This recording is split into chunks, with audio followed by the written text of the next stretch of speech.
Welcome to Kenton's videos. Enjoy the video. You begin by opening Settings and tapping Focus.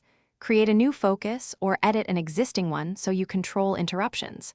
Choose People and Apps to allow. This is how the system filters alerts you still need.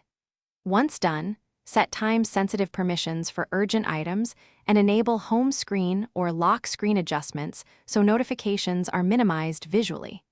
Doing this first establishes the rules the phone follows, which is why these initial choices matter more than cosmetic details. Next, you automate when focus turns on so it works without thinking. Pick Smart Activation or add a schedule, location, or app trigger.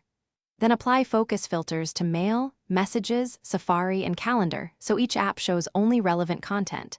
This reduces cognitive load. Make sure to select home screen pages and dim the lock screen to remove visual clutter.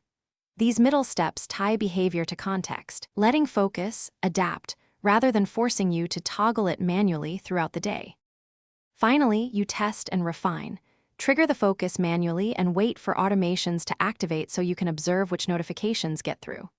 If something important is missing, adjust allowed people, apps, or filters and try again, because small permission tweaks often fix gaps.